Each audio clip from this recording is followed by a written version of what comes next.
गणपती बाप्पा मोरया, मंगलमूर्ती मोरया.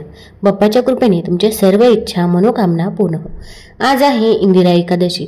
तर मी तुम्हाला इंदिरा एकादशी व्रताची कथा सांगणार आहे. पितृपक्षात येणारी भाद्रपद कृष्ण पक्षातील एकादशी इंदिरा एकादशी म्हणून ओळखली जाते. या दिवशी भगवान विष्णूंची उपासना करून उपवास ठेवल्यास पापांचा नाश होतो आणि विशेषतः आपल्या कुळातील पितरांना अधोगतीमधून मुक्ती मिळते असे शास्त्रात सांगितले आहे. इंदिरा एकादशीला उपवास करणारा मनुष्य अंतकाळी मोक्ष प्राप्त करून विष्णू लोकाला जातो अशी श्रद्धा आहे. केवळ व्रत करूनच नाही तर इंदिरा एकादशीची कथा श्रवण केल्यानेही मोठे पुण्य देखील लाभते असे म्हणतात की ही पौराणिक कथा ऐकल्याने वाजपेयी यज्ञ इतके पुण्य मिळते आणि सर्व पापे नष्ट होतात. त्यामुळे इंदिरा एकादशीच्या दिवशी उपवास करताना ही कथा आवर्जून ऐकावी. चला तर मग भगवान श्रीकृष्णाने धर्मराज युधिष्ठिराला सांगितलेली इंदिरा एकादशीची ही प्राचीन कथा जाणून घेणार आहोत. त्यापूर्वी तुम्ही चॅनलवरती नवीन असाल तर चॅनल लाईक करा आणि सबस्क्राईब देखील करा. तसेच कमेंटमध्ये गणपती बाप्पा मोरया किंवा ओम पितृदेवताय नमः किंवा ओम नमो भगवते वासुदेवाय लिहायला विसरू नका, जेणेकरून आपल्याला आपल्या पूर्वजांचा व भगवान विष्णूंचा आशीर्वाद हा प्राप्त होईल. मित्रांनो, सत्ययुगातील ही गोष्ट आहे. महेशमती नावाच्या समृद्ध नगरीत इंद्रसेन नावाचे एक धर्मपरायण आणि पराक्रमी राजा राज्य करत होते. राज्यात सर्वत्र सुख समृद्धी नांदत होती. प्रजा आनंदी होती. कोठेही दुःख दारिद्र्य देखील नव्हते. राजा इंद्रसेन हा स्वतः महान भगवत भक्त होते. ते नियमित यज्ञ, होम, दानधर्म आदी धर्मकृत्ये पालन करत आणि प्रजेची काळजी आई वडिलांसारखी ते घेत असत.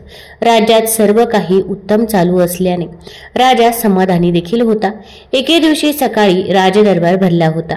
राजा इंद्रसेन सोन्याच्या सिंहासनावर बसून मंत्र्यांची चर्चा करत होते. अचानक आकाशातून तेजस्वी प्रकाश पडल्यासारखा भासला आणि दरबारातील पहारेकऱ्यांनी वाद्यांचा नाद सुरू केला. महर्षी नारद मुनी आपल्या विनेसह स्वयं आकाश मार्गाने राजसभेत उतरले. नारद मुनींचे आगमन पाहता राजा इंद्रसेन हे स्तब्ध झाले, आनंदलेले आणि त्यांनी तत्परतेने आसनावरून उठून दोन्ही हात देखील जोडले. राजाने श्रद्धेने पुढे येऊन नारद मुनींचे स्वागत केले. सोनेरी थारीमधून पाणी अर्पण करून त्यांच्या चरणाचे प्रक्षालन देखील केले आणि त्यांना सुंदर आसनावर बसण्याची विनंती केली. नारद मुनी आसन ग्रहण करताच राजा म्हणाला, स्वागतम महर्षी. आपल्या आगमनाने आमचा दरबार पावन झाला.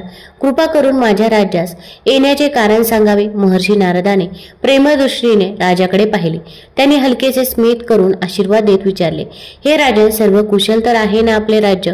सुखशांत आहे ना आपले शरीर? स्वस्थ मन, धर्म परायण आणि बुद्धी भगवंताच्या भक्तीत रमलेली आहे ना? राजा इंद्रसेनने नम्रतेने उत्तर दिले, हे गुरुवर्य, तुमच्या कृपेने माझ्या राज्यात सर्व काही सुरळीतच चालू आहे. प्रजेचे भले होत आहे. सर्व धर्मकृत्ये विधीपूर्वक पार पाडली जात आहे.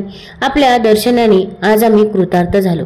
कृपा करून आज आपल्या अचानक आगमनाचे कारण काय ते मला सांगावे.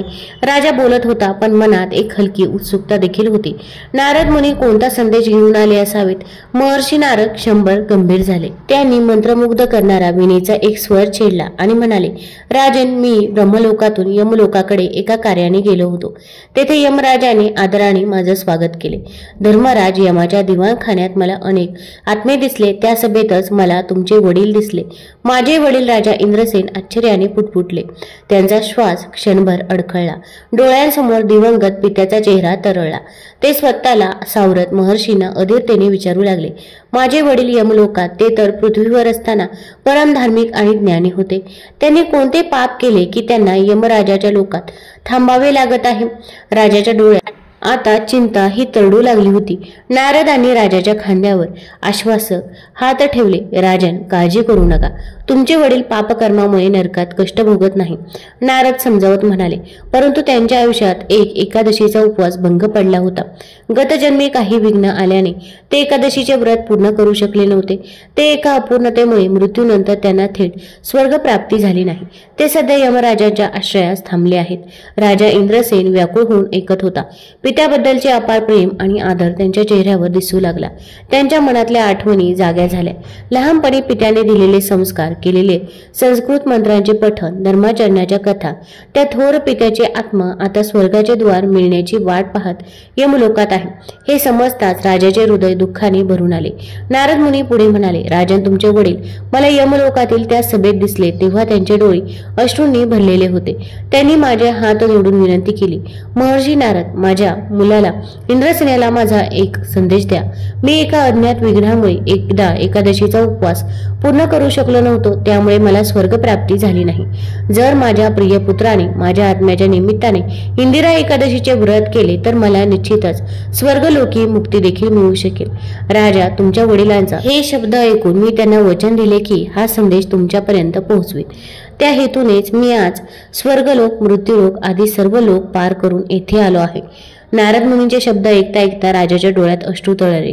त्यांनी दोन्ही हात कपाळाला लावून आदराने नमस्कार केला आणि म्हणाले, माझे पूज्य पिता अशा अवस्थेत आहेत हे मला आधी कळाले नाही। महर्षी, मी किती भाग्यवान की आपण स्वतः त्यांच्या मुक्तीचा मार्ग सुचवायला आलात। कृपा करून मला सांगा, मी कसे हे व्रत करावे, कोणती विधी पालन करून माझ्या वडिलांच्या आत्म्याला शांती मिळावी आणि त्यांची अधोगती ही दूर व्हावी। त्यासाठी जे काही करावे लागेल ते करण्यास मी तयार आहे। राजा इंद्रसेनाचे शब्द निर्धाराने भरलेले होते। आपल्या पित्याला स्वर्ग मिळावा यासाठी तो आसुसला होता। नारद मुनींनी मान हलवली। त्यांनी राजाच्या भक्तिभावाचे कौतुक केले व म्हणाले, हे राजन, परम भाग्यवान आहात की तुम्हाला आपल्या पित्याच्या उद्धारासाठी असे पुण्यकर्म करण्याची संधी मिळत आहे। लक्षपूर्वक ऐका। इंदिरा एकादशीचे व्रत तुला कसे करायचे आहे ते सांगतो। नारद मुनी विस्तृत विधी सांगू लागले। राजदरबारातील सर्वजण शांतपणे ऐकत होते। नारद म्हणाले, इंदिरा एकादशी येण्याच्या आदल्या दिवशी म्हणजेच दशमीला तुम्ही स्नानादी करून पितरांसाठी श्राद्ध करायचे आहे। त्या दिवशी दुपारी नदीमध्ये जाऊन स्नान करून आपल्या दिवंगत पूर्वजांचे श्राद्ध विधीपूर्वक करा। श्राद्ध करून त्या दिवशी फक्त एकदाच भोजन करा, अर्थातच सात्विक अन्न ग्रहण करायचं आहे। पुढील दिवशी म्हणजे एकादशीच्या दिवशी पहाटे लवकर उठून स्नान संध्या करून घ्यावी। भगवान विष्णूंचं स्मरण करून उपवासाचा संकल्प देखील करावा। मनोमनी वचन द्या की आज मी सर्व भोग आणि ऐहिक सुखांचा त्याग करून निराहार उपवास करीन। तुला सांगतो राजन, संकल्पपूर्वक हा उपवास करण्याची मनोशक्ती महत्वाची आहे। यानंतर पवित्र शाळीग्राम समोर पित्याच्या आत्म्यासाठी विधीपूर्वक श्राद्ध करावे। हे अच्युत, हे पुंडरीकाक्ष, मी तुमच्या चरणी शरण आलो आहे। कृपा करून माझे रक्षण करा असा ध्यानातून प्रार्थना करा। योग्य त्या ब्राह्मणांना आदराने भोजन किंवा फलाहार द्या, दक्षिणा द्या। पितरांच्या श्राद्धातून उरलेले अन्न गायीला अर्पण करा। तसेच संध्याकाळी भगवान विष्णू म्हणजेच ऋषिकेशची धूप, दीप, पुष्प नैवेद्याने पूजा करा। मनात सदैव विष्णू नाम असू दे। एकादशीचे रात्री जागरण करत प्रभूंच्या भजन कीर्तनात व्यतीत करा। भगवंतासमोर जागून कथा, स्तोत्र, जप करत बसा। दुसऱ्या दिवशी सकाळी द्वादशीला विष्णू पूजन करून सुयोग्य ब्राह्मणांना भोजन दान करा। त्यानंतर तुमच्या कुटुंबियासमवेत पत्नी, पुत्र, बंधू, भगिनी यांच्यासह तुम्हीही उपवास सोडावा। पण लक्षात ठेवा, द्वादशीचे भोजन ही फार पवित्र गोष्ट असते, ते राखून शांतपणे ग्रहण करावे। या संपूर्ण व्रतकाळात कोणत्याही प्रकारचा आळस किंवा किंचितही गफलत होऊ देऊ नका। अशी श्रद्धापूर्वक नियमाने व्रत केला तर निश्चिंत राहा, तुमचे वडील नक्की स्वर्ग लोकाला जातील। राजा इंद्रसेन नारद मुनींचे प्रत्येक शब्द मनात कोरून घेत होता। महर्षींनी दिलेल्या तपशिलावर वचनांनी त्यांच्या अंतःकरणात आशेचा किरण फुलला। राजाने दोन्ही हातांनी नम्रतापूर्वक नारदांना वंदन केले व उद्गारले, महर्षी, आपल्या कृपेने मला मार्ग मिळाला। मी हे व्रत निश्चयपूर्वक पार पाडेन। माझ्या पित्याला मोक्ष प्राप्त होईपर्यंत मी स्वस्थ बसणार नाही। आपले उपकार शब्दात मी व्यक्त करू शकत नाही। राजाच्या डोळ्यामध्ये आता कृतज्ञतेचे अश्रू देखील तरळले होते। नारद मुनींनी राजाला आशीर्वाद दिला। आनंदाने त्यांच्या मुखातून नारायण नारायण असा जयघोष देखील निघाला। ते म्हणाले, भगवान विष्णू आपल्या भक्तांवर सदैव कृपा करत असतात। तू भक्ती आणि कर्तव्य यांची सुंदर सांगड घातली आहेस। राजन, निश्चितच तुला यश हे मिळेल। असे म्हणून महर्षी नारदांनी विणेचे तार देखील छेडले। नारायण नारायण असा जप करतच ते दरबारातून अदृश्य झाले। क्षणभरात ते आकाशमार्गे निघून देखील गेले। राजदरबारातील सगळेजण थक्क झाले होते. नुकत्याच घडलेल्या अद्भुत घटनेने सर्वांच्या शरीरावर रोमांच देखील उभे राहिले. राजा इंद्रसेन काही क्षण ध्यानस्थ अवस्थेत नारद मुनींच्या शब्दांचा विचार करत उभे राहिले. राजाने लगेच मंत्रिमंडळाला आज्ञा दिली की इंदिरा एकादशीचे व्रत उच्चारलेल्या प्रत्येक विधीसह मनपूर्वक पाळण्याची तयारी केली जावी. राजवाड्यात आणि राज्यातही घोषणा झाली की राजासह सर्वजण पितृश्राद्ध आणि उपवासाचरण करणार आहेत. राजाच्या आदेशानुसार सर्व आवश्यक तयारी सुरू झाली. राजाचे कुटुंब, राजमाता, पत्नी, पुत्र आणि प्रजाजन देखील या पवित्र व्रताच्या तयारीला लागले. सर्वांनी राजाच्या पित्याच्या आत्म्यास शांती मिळावी हा उद्देश समजावून सांगितला गेला. आता इंद्रसेन स्वतः प्रत्येक गोष्टीची देखरेख करत होता आणि मनोमनी भगवान विष्णूंचे स्मरण करून आपल्या पित्याच्या मुक्तीसाठी प्रार्थना करत होता. पितृपक्षातील दशमीचा दिवस उगवला. त्या दिवशी पहाटेच राजा इंद्रसेन स्नान करून पवित्र वस्त्र परिधान करून निघाला. राजपरिवार आणि काही पुरोहितांसह ते नदी किनारी पोहोचले. नदीच्या निर्मळ पाण्यात श्रद्धेने स्नान करून राजाने कुशाच्या आसनावर बसून पित्यांसह सर्व पूर्वजांना स्मरण केले. नदीकाठी यथाविधी तर्पण आणि श्राद्ध कर्म सुरू झाले. राजाने डोळे मिटून घेऊन पित्र्याच्या आत्म्याला तृप्त करण्यासाठी मंत्रोच्चार केले. हे बाबा, जे अन्नधन मी अर्पण करत आहे ते आपल्यापर्यंत पोहोचो. माझ्या श्राद्धाने आपल्याला संतोष मिळावा. राजा मनात म्हणाला.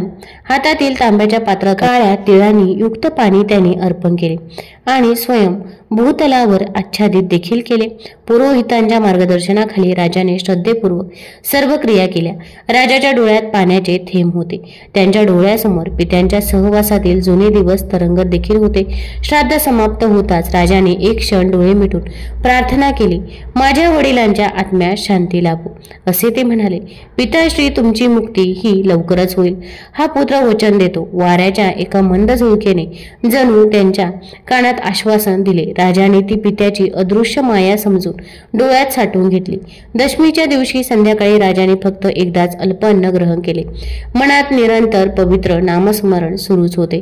दुसऱ्या दिवशी पहाटेच्या अंधुक प्रकाशात राजाने स्नान संपूर्ण करून एकादशी उपवासाचा संकल्प घेतला. राजवाड्यातील मंदिरात भगवान श्री विष्णूंच्या मूर्तीसमोर त्यांनी हातात पाने घेऊन संकल्प व्यक्त केला. आज भाद्रपद कृष्ण एकादशी. मी इंद्रसेन सर्व ऐच्छिक सुखांचा त्याग करून निराहार व्रत पाळीन.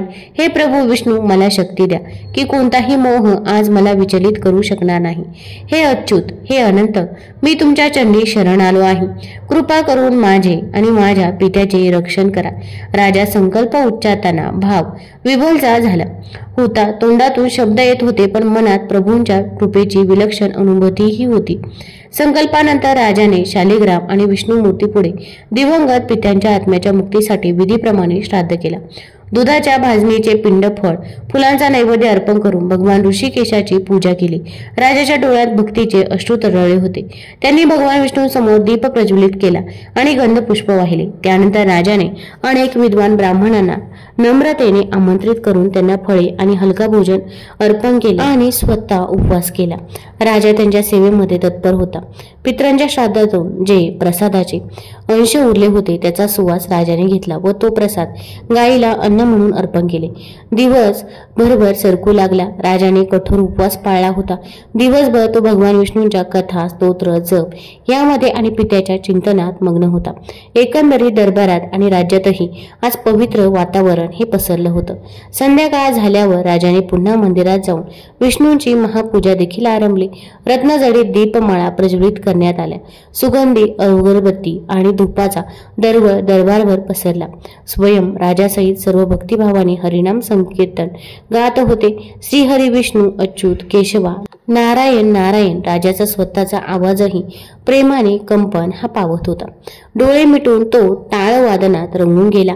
मनात त्याला सद्गदित होऊन वाटले जणू काही भगवान विष्णू स्वतः आशीर्वाद देण्यासाठी अवतरणार आहेत. रात्र झाली तसे राजाने जागरण सुरूच ठेवले. बासरीसारख्या वाद्यांच्या मधुर सुरावटी दरबारात गुळगुळू लागल्या. काही भक्त शास्त्रीय भजन देखील गात होते. राजाला मात्र झोपेची जराही तमान नव्हती. आपल्या पित्याच्या मुक्तीसाठी एक रात्र जागरण ही क्षुल्लक गोष्ट होती. तेव्हा तो मंदिरातच तल्लीन होऊन हरिनाम घेत बसला होता. मध्यरात्र टळून गेली तरी त्याचा हा उत्साह तर सुभरही कमी झाला नाही. उलट गेल्या बऱ्याच वर्षांत इतक्या एकाग्रतेने त्याने देवाचे स्मरण केले नव्हते. इतकी अपार शक्ती आज त्याच्या अंतःकरणामध्ये संचारली होती त्या रात्री त्याला हलकेच एक दिव्य स्वप्न देखील पडले. भगवान विष्णू गरुडावर आरूढ होऊन त्यांच्या समोर उभे आहेत आणि त्यांचे आशीर्वाद रूपी हस्त मस्तकावर ठेवले आहेत. स्वप्नातच विष्णूंनी समाधानाने म्हटले, वत्सा इंद्रसेन, तुझी भक्ती आम्हाला प्रसन्न करते आहे. उद्या तुला इच्छित फळ नक्की मिळेल.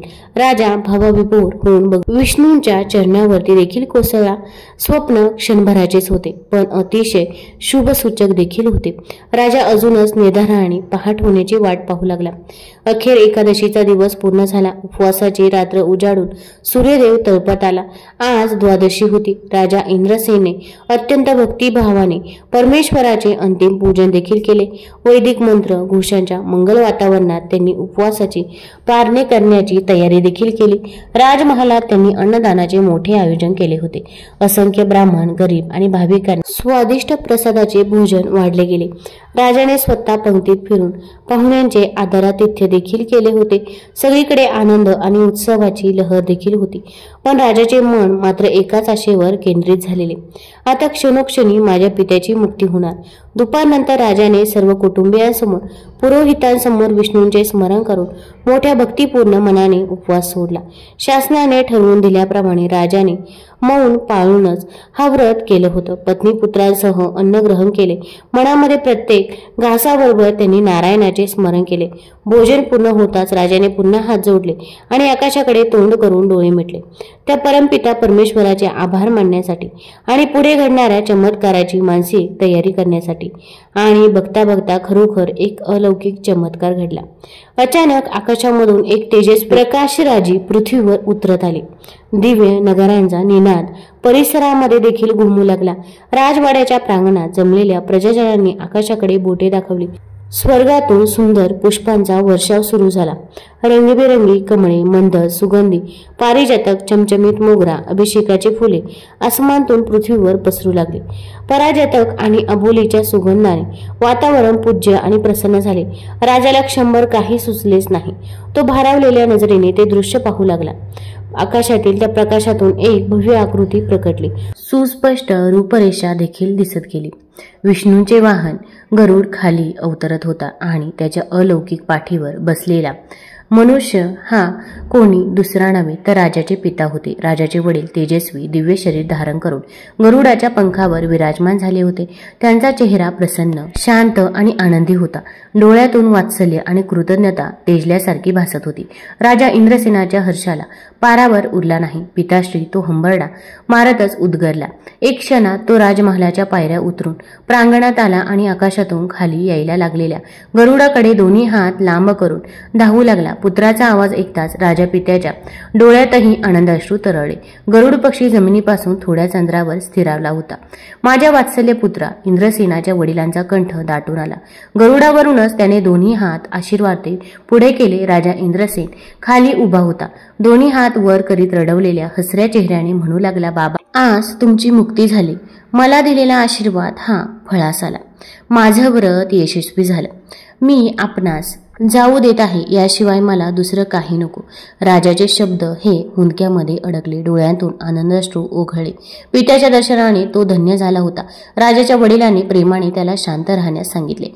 वत्सा इंद्रसेना, तुझ्या भक्तीने आणि प्रयासाने मला वैकुंठधाम प्राप्त होत आहे.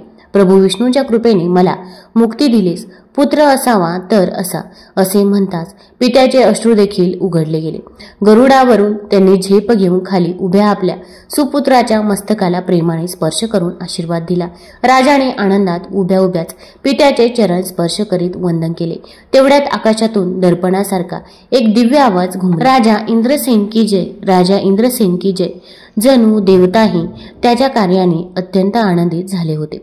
सर्वत्र नारायण नारायण, जय विष्णू भगवान असा घोष देखील होऊ लागला. क्षणभरात गरुडाने पंख फडफडवले.